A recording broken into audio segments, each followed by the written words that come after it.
Hey everybody, how we doing? It's a Thursday night and we're on YouTube and this is Disney Planning Insights Live.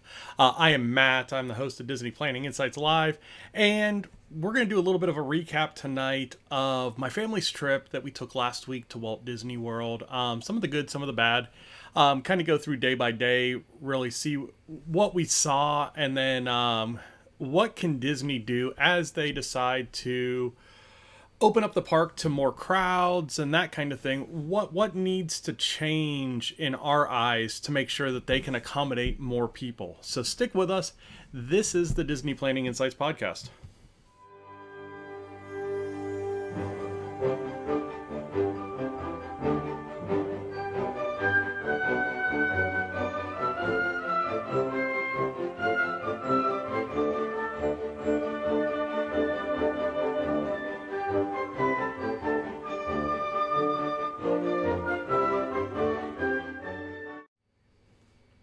And like I said before, my name's Matt. I am the host of the Disney Planning Insights podcast.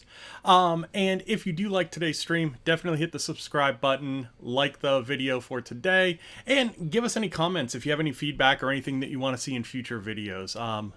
We always value that input very much. So, like I said, we are going to get into a little bit of our trip that we took last week. So, just as a little bit of background, we were there when the parks closed in March. This was actually the rest of our ticket that we had on that March trip.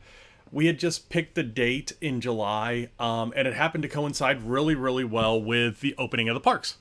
So we flew down there on Wednesday night. We flew Southwest. Southwest does a great job of letting you social distance getting on the plane. We fly out of Indianapolis Airport. Indianapolis Airport was completely dead, so no problem social distancing or anything like that. There were only probably 30 to 40 people on our plane. Everything boarding wise, Southwest is boarding in groups of 10 instead of in groups of 30 now, so that helps out quite a bit. There's not as many people roaming around those turnstile areas that mark your boarding group. And getting on the plane went well. We ended up being in the air for quite a bit longer than we needed to be because of some lightning, which kind of was the first monkey wrench in our plans. We got down to Orlando International. Orlando was pretty dead when we got down there. Got to the Magical Express station. Got on the first bus that was there, but instead of being one of the big charter buses, it was a little 11-passenger Mears van.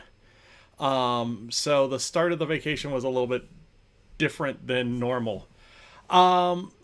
But from there, we were late to getting to our first reservations. So reservations right now at most of the restaurants, you will check in around the restaurant. You won't actually go up to the host stand anymore. You can actually check in using your My Disney Experience app. So you go to your reservation, it'll give you a place to begin check-in process. It will make you confirm the number of people in your party, all that kind of stuff, and then it will check you in. We were late to our reservation. If you are late to a reservation, you actually have to talk to somebody at the host stand, which we found can be relatively difficult. The guy that was actually seating tables wasn't outside at all at Beaches and Cream.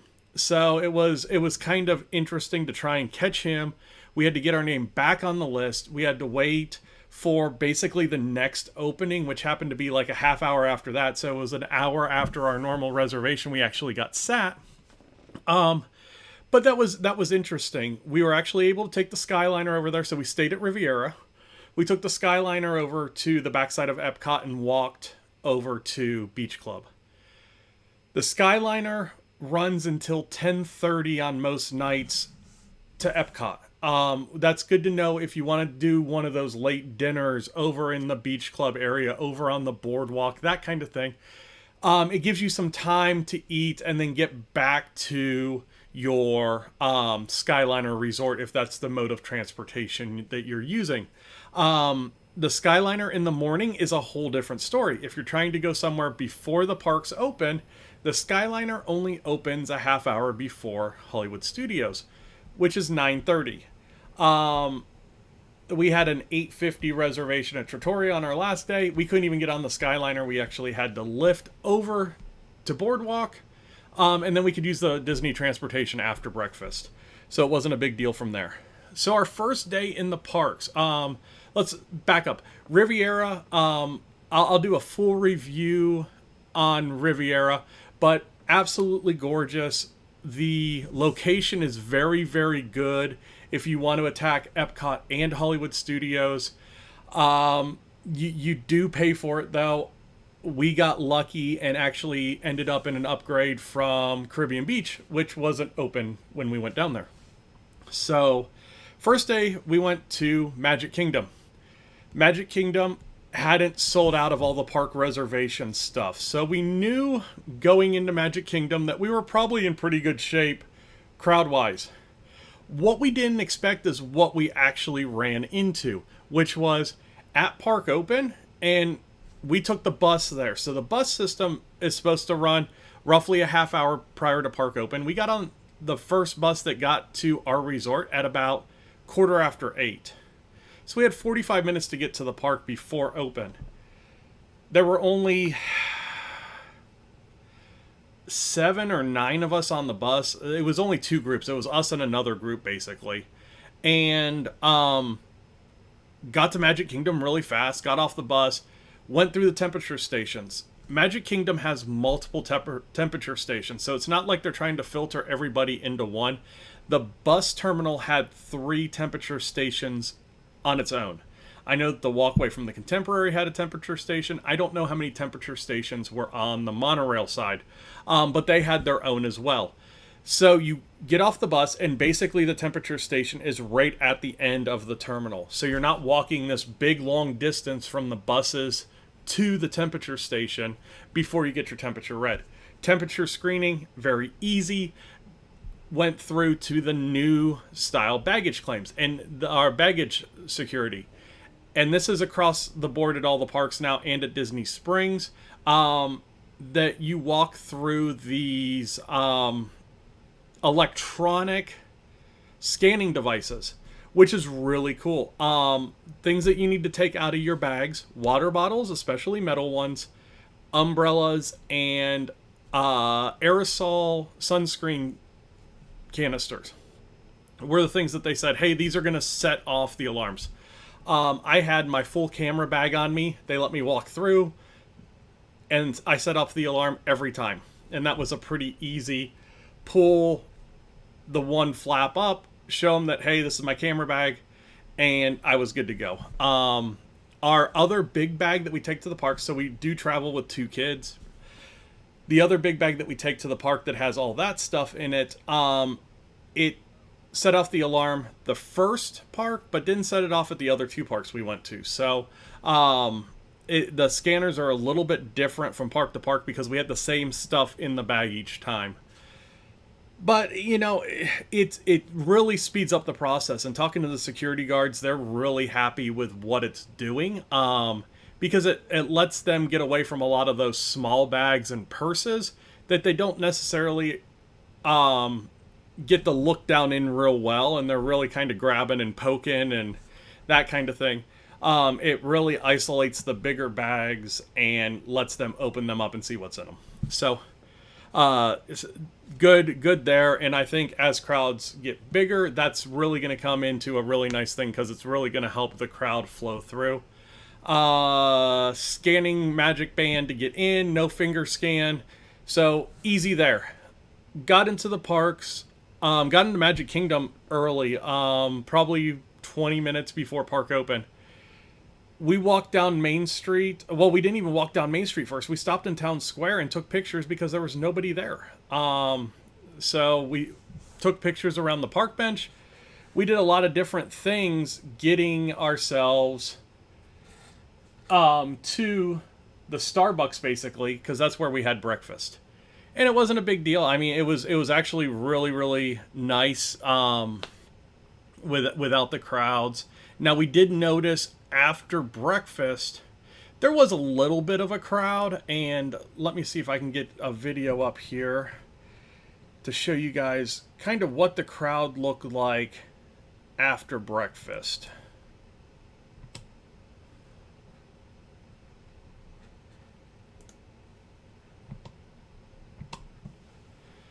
So this is basically what the crowd looked like after breakfast, and it really wasn't bad.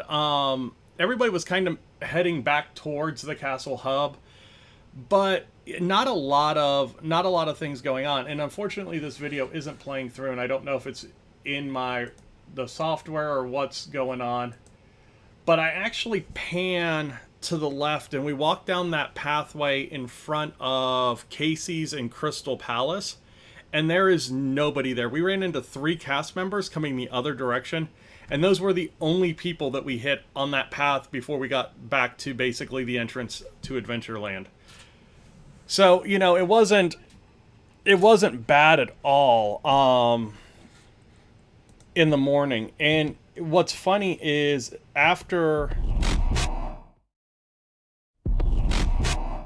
breakfast, it was actually really, really dead in the park, to the point where the only ride that really had a wait once we started riding rides was Seven Dwarfs.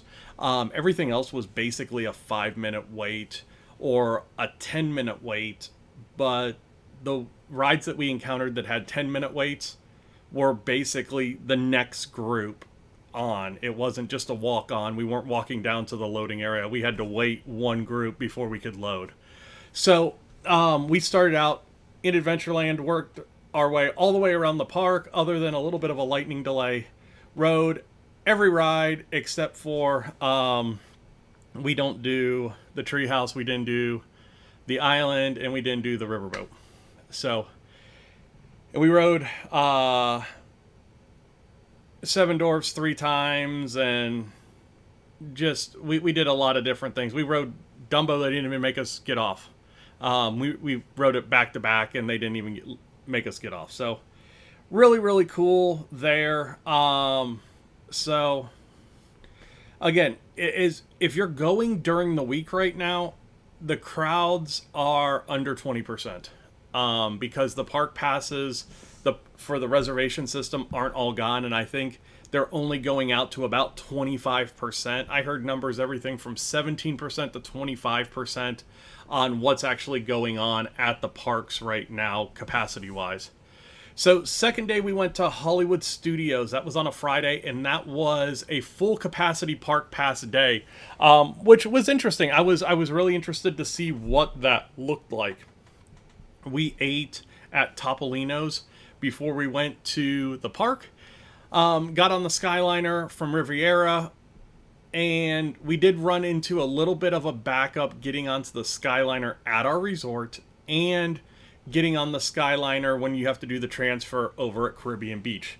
But with the Skyliners running relatively consistent, the backup wasn't bad. And actually they were running 2 separate lines in the Caribbean Beach side, so that they were loading not necessarily quicker, but they were keeping that line from stretching all the way back up into that commons area. So doing a good job of maintaining the crowd control there. Got to Hollywood Studios right about open, a little bit before, because we were actually in the park at open. The Hollywood Studios temperature check for the buses and the Skyliner, it's 1 tent right at the end of the walkway before you get to the security gate. That backed up pretty bad. When we got off the Skyliner, if you're familiar with the area, we actually had to go backwards towards the bus line, the bus stations, before we got in line. The line did move relatively quick, but it was a big pinch point, because if you think about it, you've got the bus people coming in, you've got the Skyliner people coming off, and then you had the line going the other direction. So it was relatively congested there.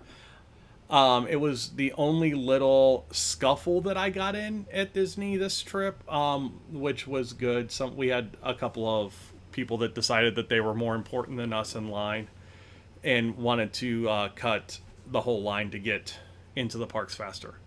But other than that, no big scuffles. Got through security. Good. The one thing that I would like to see change there is all the security gates that were open were right together. Now I know that makes it easier if they have something where a supervisor is needed or something like that. But with the actual control of the lines, it made it really congested. And then once you got through security, you had that crossover of people trying to get to the gate that had the lowest line to get in the park. So, if they could open up, every other station or every couple stations, just to keep that flow of traffic a little bit more consistent straight into the ticketing gates, I think it would kind of take away some of that crisscrossing that you see and just kind of let people filter to the right early instead of having to do it after they go through security.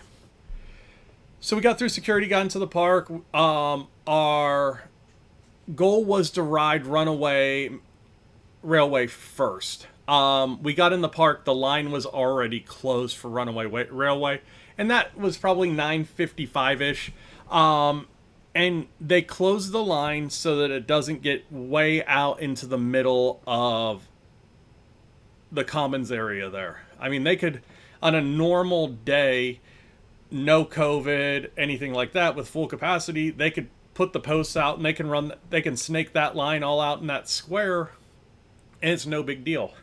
But with the situation that they have right now, they cap the line, and they cap it at about 65 minutes of wait, which is, I think it's a good number. So we bypassed that line. We were actually able to get our, Rise of Resistance boarding group. We just kind of sat on a rail and got that. And then we went over to Toy Story Land. Toy Story Land was, Slinky Dog Dash was busy, and then everything else wasn't. So it was nice. So we did Midway Mania, we did Swirlin' Saucers, and then by the time we got back to Slinky Dog Dash, it's at a 25-minute wait, and I think it might have been 10 or 15 minutes, honestly. So it wasn't bad at all. Then we went into Galaxy's Edge. We rode Smuggler's Run over in Galaxy's Edge, and then went and did Muppet 3D before we did lunch at Pizza Rizzo. And I had always heard bad things about Pizza Rizzo. It was not terrible. It was a pretty good lunch for the price, I guess. I mean, you do on your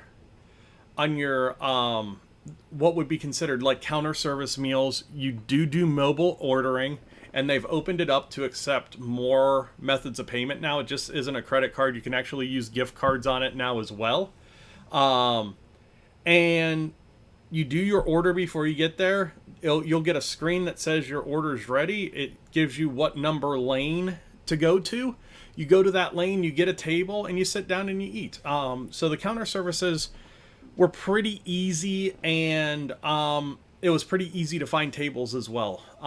Usually you might have to do like one scan through the area because about 50% of the tables are marked off for social distancing. But past that, it wasn't too bad. So after lunch, we were kind of watching Rise of the Resistance all morning because it had gone down at some point, and we had watched our estimated wait time kind of fluctuate between 145 minutes and 115 minutes and kind of go back and forth a little bit. So when we got done with lunch, it was actually down to about a half hour, I think. So we went and rode Star Tours and then walked back. And when we walked back, our boarding group had just been called. So we scanned our bands and went in that line. Rise of the Resistance is a must-do attraction. It is far and away the coolest ride I've ever been on. And, I think that takes the cake from Back to the Future when I would have been 13 years old. So, this, as far as the overall experience of that ride, it is absolutely unbelievable. Unbelievable. I can't get over it. I go back and I watch the video, and I'm just like, some of the things that they did were just so cool and so unexpected. The scale of some of the rooms that you go into is unbelievable. It's such a cool ride. So if you get a chance to ride it, go ride it. If you're not one of those people that doesn't want to see it before you ride it, go somewhere and see a video on this ride. It is unbelievable. And then we went back into the middle of Batu to the Falcon, and there was nobody there. Now, granted, it was the middle of the day. It was hot, but there was nobody there. And I thought it was absolutely crazy. So we're sitting there, and I was like, you know what? I'm not gonna let this moment kind of go to waste. So I got out my GoPro and started taking some video around the Millennium Falcon with nobody else there. We actually have pictures of the kids, and we spent quite a bit of time there because we actually hid back in that little shaded area and had nothing around us for a long time. But I mean, just to show you guys kind of what I'm talking about. Let's see if this will load up for me. My video player seems to be having some chaotic issues. Here we go.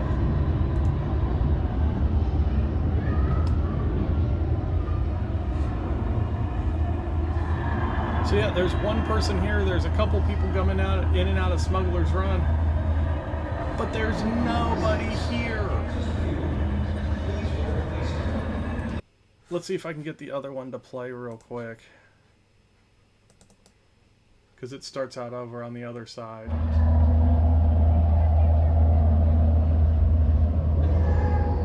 And there's just nobody there. It's crazy how few people were around that area while we were there. So it was really, really cool. So we hung out back there for a while, and then kind of monitored Runaway Railway, went back into Toy Story Land, did some of the Toy Story rides again, went back into the back and did Rock and Roller Coaster and Tower of Terror. And then, after we got kind of like a snack dinner, we ended up eating at that Starbucks, just getting, a couple of drinks and, like a light dessert or something. The line for Runaway was about 30 minutes. So we ended up jumping in that line. It took us about 15 minutes to get through. We rode that. And we were like, let's just do it again. So we got right back in line, did it again. And we still had, maybe an hour before the park closed.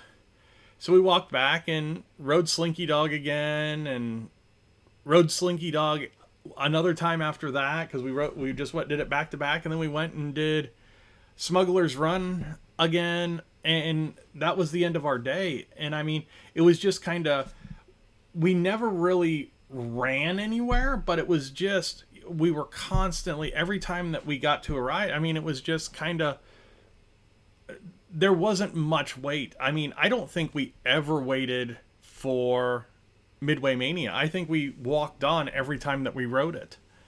And that was a full capacity park day. So that was as much as they were letting in right now. And we walked on a lot of the rides that we rode. So we went back to the hotel after that. Skyliner, no problem. Next day, Epcot doesn't open till 11. It's a big deal. So parks open at 8, 9, 10, and 11. Animal Kingdom, Magic Kingdom, Hollywood Studios, Epcot. Use that time in the morning on an Epcot day to swim, to explore, to go somewhere else and eat a breakfast, especially somewhere that's on the skyline or over in that boardwalk beach club area. Because you have some time in the morning. I mean, it was kind of crazy getting to a park at 11 o'clock. Now, Epcot stayed open till its normal 9 o'clock close, but getting to it at 11 o'clock just felt weird. So we ate breakfast in the room, actually. We had brought down some donuts and ate them in the room. And then we swam in one of the hotel pools. Not the nice themed one. The other one is open earlier, so we were able to swim in that. And then got dressed and went to Epcot. Epcot was dead, but Epcot was where we caught most of the weather on our trip. So we were in Test Track when kind of the first line of thunderstorms came through, and they kept kind of back building on each other. So we were in Test Track for quite a while, but we figured, hey, we had already ridden Frozen Ever After. We already did our lunch because we got a few things from the Food and Wine Festival tents that are already up, and we ate back there. And that's one thing I do want to touch on. So they changed the mask rule kind of the day we were leaving, so it didn't really affect us, but we didn't really take advantage of what people were doing either. Disney now, if you are having to move your mask for food or drink, they want you to be stationary off to the side, out of people's way, basically, and not just walking and drinking and that kind of thing, and trying to skirt the rules. It's a good idea. I mean, it gets stuff kind of gets people out of the middle. It doesn't allow people to kind of just snack and walk and that kind of thing, and be distracted while they're walking as well. But a lot of people kind of came back at Disney and said, oh, but where are we going to find the tables? There were tables everywhere back there. There are so many tables set up. There's more tables set up than I can ever remember for food and wine. So we had no problems finding a table. And if you couldn't find a table, there were all the ledges and benches and all that kind of stuff.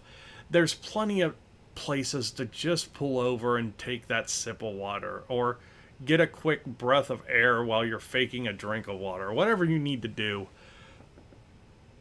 So a lot of the booths were already open, but we did notice that there are some booths that aren't open yet that had signs opening this fall. So it looks like there's going to be more booths as Disney maybe increases capacity. I don't know the plans yet. I guess it's kind of touch and go based on what happens around the parks. So I can understand that. But we got caught in Test Track during the storm. We ended up waiting out the storm and rode Test Track. And then we were going to ride it again, but another storm came through. And instead of staying in there, we left. Now, one thing on rides closing, and I think this is the biggest thing that Disney needs to work on as more people come to the park. If a ride is to close, how do you safely get people out of that queue line? And I almost think you just empty the queue. Just empty it backwards. Because a lot of people were kind of squeezing and pushing through. And if you know what the front of Test Track looks like, there's not a lot of space up there. So if you're going against the flow, you're knocking shoulders and rubbing up against people as you're getting out of that. Now, once you get into the main, like where the car design area is and that kind of stuff, it's open, so you can kind of get past people a little bit easier there. But then you get up into the kind of the last chute before you get to the loading area, and that's tight again. So they've got to come up with a good way to get people safely out of lines that don't want to wait. That was, I think, my concern, and then I saw a couple other people another day say something about that was probably the biggest issue, if you want to use issue as a word here, that they had with the way that Disney was handling things. Transportation's fantastic. Everything's very well socially distanced in that. the busing system only, I think it can only hold 4, 8, 12, maybe 20 people. It's not a lot, and you all sit down, so no standing on the buses right now, and all the areas are kind of zoned off. So you get on the bus and you're given a zone for your party to sit in, and it's 1 through 5, I believe. 1 through 5 or 1 through 6, because I know the back row is its own zone as well. So transportation was done really well. Then, you know, the dining is I don't know what to make of the dining right now, because all of the restaurants that we went to, so as far as actual sit down meals, we went to Beaches and Cream, we went to Tony's Town Square, we went to Tutto Italia, we went to Topolino's, we went to Trattoria al Forno, and to T-Rex over in Disney Springs. Beaches and Cream was at capacity the whole time we were there. So if a table was open that people could sit at, people were at it. If the table was closed for social distancing, they never added people to those tables.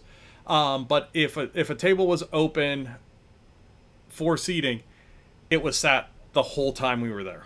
And that would have been an hour before we actually sat down to eat through, 10-ish, I guess. So from 8:30, 8 to 10-ish, it was completely packed. All the other restaurants except for T-Rex were completely empty. Trattoria started to fill up a little bit. I think there might have been 6 tables. Tutto Italia, only 5 or 6 tables in the whole place. Tony's Town Square, maybe 3 or 4 tables sat the whole time we were there. And it's not like we were trying to go at non-traditional times to miss crowds. We were eating between 4 and 6 everywhere. And it was no crowds anywhere. So, take that for what you will. But it was interesting to see how many people weren't dining in the restaurants. Now, as far as the quick services went, the counter services, a lot of people were there. We saw a lot of people at Pinocchio House. We saw a lot of people at Pizza Rizzo.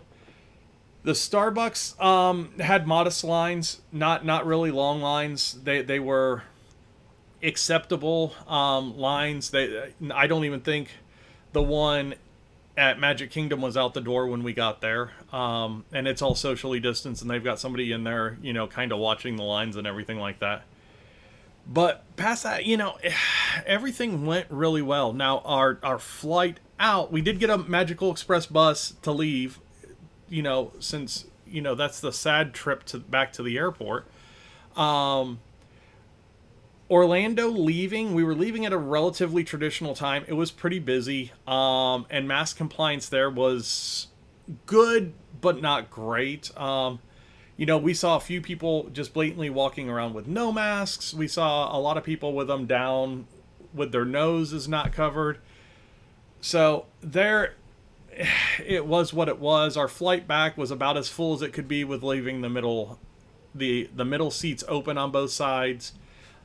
So it wasn't getting back. I think those are the wild cards when you're planning a trip right now. First is travel. If you can drive. Again, that's going to be the safest way, especially if it's a one-tank trip for you guys. Drive, because you're not going to have the interactions of gas stations, hotels, restaurants, that kind of stuff if on a trip. Flying, it all depends on the airline. So I know that Allegiant is booking full planes right now. Southwest is leaving the middle row open. And it really depends on who you fly with and where you're flying from. Because, would I have flown out of a Chicago or a JFK or an LAX? Hell no. Not a chance. But knowing that I'm in a smaller airport, I felt like that was a risk worth taking, especially seeing that day of and the week leading up to, there were still some of the lowest price tickets in Southwest Pool still available. So to me, that says, hey, this flight isn't anywhere near capacity. You know, the flight back, like I said, other than it being to capacity as what Southwest is doing right now, it wasn't bad. But that's the first wild card. The second wild card is the ride closures. If you're okay with just, sitting there and hanging out, and if you're in a big space, I think it's fine. But in some of these lines, since they have the plexiglass up and a lot of it's up, like the upper body portion, so that, head to head has plexiglass against it. If you're in those areas, you really can't sit down because you take away the effectiveness of the plexiglass and why it's put there.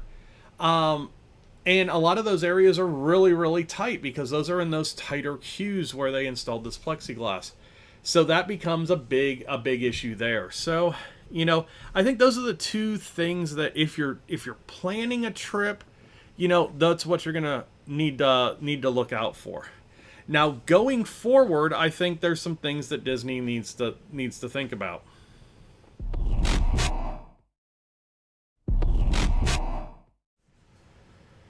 So going forward, I think Disney, here are the things that you need to think about.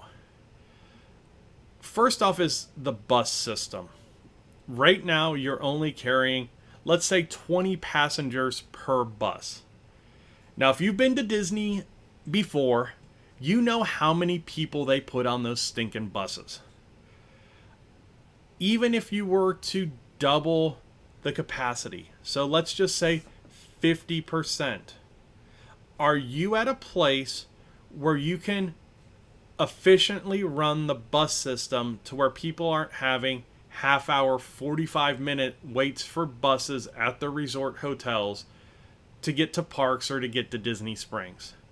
I heard a lot of grumblings, especially about Pop Century, people having to wait multiple buses to get places because they weren't running full capacity and they weren't running a lot of buses to Pop Century. So are you able to handle that much more capacity? And especially as you open up an Art of Animation, a Caribbean Beach, and some of these other resorts here in the near future, obviously capacity is going to go up. How do you handle those people? The other thing you need to look at is that the temperature check to Magic Band scan flow. I almost think that it would be better if you have created lines to where if you come through this temperature check, you should go through these security checks to these ticketing booths. Now, once if you're not in a huge rush, I think there's the ability to allow some float and you can pull those lines up like you would with the parade lines. But I think at the beginning, especially, that half hour before park open to maybe an hour after park open, create little chutes for people to stay in. That way you don't have a lot of crossing over of people. Everybody wants to get into the park first. Everybody wants to get into the park the quickest. But right now, there's nobody in the park, so it's not a big deal. You don't have to rope drop. There is no rope drop right now. You go in, you kind of get in a queue line, you wait for the ride to start running. But I think from the temperature scanning places to the ticket scan needs some work. And then also, you're going to have to add more temperature scanning people. If you're gonna add more capacity, now maybe not on the monorail and maybe not on the Skyliner, but definitely on the buses, those bus systems are going to bring in more people. You've got to have more in place to handle that capacity. But other than that, I think things are going really well. Everything that we did worked really well. I don't think I had any technology issues while I was at the park, at the resort, anything like that. Everything that should work did work. Now, granted, the boards in each bus station at the resorts don't show times right now. I don't know if the buses aren't hooked up or if they're just running them in loops or whatever, because I tended to see the same buses in the same resorts. Like we had a Cinderella bus that made it to our resort multiple times that was our Magic Kingdom bus. I'm wondering if they're just looping buses right now. So bus would go from resort to park, back to the resort, to park, back to the resort, throughout the day. Maybe not at open and close, but definitely throughout the day. So, just things to think about. I think that bus system is going to be interesting as the capacity gets a little bit more. Florida needs to get their stuff together before Disney starts saying, hey, let's double the capacity and bring, 50,000 people into Orlando instead of 25,000. But whatever. But if you guys have any questions, definitely let us know. Really, we didn't do Animal Kingdom. I haven't heard a whole lot of bad about Animal Kingdom other than it doesn't have a lot of rides, and if it does have a storm, there's nothing to do. But that's Animal Kingdom. I think that's the chance you take when you go to Animal Kingdom is even if it's running with all the attractions, you're going to go into some shows, but that's about it. You got 2 shows that you can get out of the rain in, but if it rains at Animal Kingdom, you're kind of stuck there, and that's the big thing. Oh, the other thing, and I think this is pretty interesting here. Change the park reservation system. Now, hear me out. People don't like the park reservation system, but I think this might be pretty interesting for especially annual pass holders. Have a full day park pass. Okay? So just like you have right now. Perfectly fine. I'm okay with that because my family, we like to spend full days in the parks. Not everybody does. So do a morning and an afternoon park pass. That would be one park pass. So an annual pass holder essentially could pick a park to be in at the morning and then a park that they couldn't enter until noon or 1 o'clock or whatever for the afternoon. And that would give the ability to park hop, but that would still give Disney the ability to kind of monitor capacity as well. Just an idea. Who knows what's coming down the pipe with Disney and everything that's going on with COVID right now. But, just something that I thought about, and I was like, hey, on the way back, my wife and I were talking about it, and we were like, hey, this could be a pretty cool idea. So, all in all, our trip went unbelievably well. Other than a little bit of anxiety prior to going, I think the trip went better than we could have expected. Capacity right now does allow you to ride just about anything you want whenever you want. As long as you stay away from, the biggest ride in each park first thing in the morning. You can usually loop back to it later in the day and ride it with no problems, as long as it doesn't go down for a majority of the day where everybody's kind of trying to get it while it's open. But yeah, dining was easy. Everything just it was easy. It was a different experience. And it's something that, I think begs to ask, even if they doubled capacity, would you be willing to pay double the price to have half the people there? I mean, in essence, that's what you're doing with a not so scary ticket anyway. Could that be something that Disney does as, an upgrade or something like that, where they have half capacity days or, lower capacity days that you can pay a higher ticket price for to get into? Who knows? But thanks for hanging out with me tonight. Things that are coming up. Basically, we have video of all the rides in the 3 parks that we visited. So, we've got video from all the rides at Magic Kingdom, all the rides at Hollywood Studios, and everything at Epcot. So watch for point of view videos in 4K 60 on those. as soon as I can do a 4K 60 intro. I'm also going to do a dining plan comparison because dining plans are gone right now, and we ate in a very interesting fashion for our family.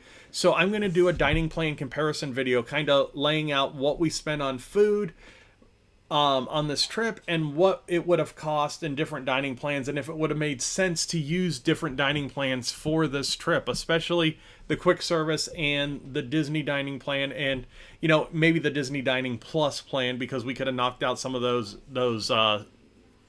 sit downs with that as well. So watch for that over the next couple of weeks as I get all my data together for that. Peter will be back on. I know that he's got things that he's getting ready for school right now, but we should be, in the studio here soon, putting some new podcasts together, getting back on track with the park overviews and everything that's going on. We've kind of backed off of that with all the changes that happened, so we're kind of chomping at the bit to get going with that stuff again. Riviera review, and then we're going to start what's going to be the DPI points of view, where we really break down rides as far as where we think they rank within the fast pass spectrum and that kind of thing. So, a lot of cool things coming with DPI and Princesses and the Mouse, Peter's travel company. So if you do have any questions, if you do want to book a trip, reach out to one of us. I am Matt with the DPI podcast, and then Peter is with Princesses and the Mouse Disney Travel. Again, thank you guys for watching tonight, and you all have a good night.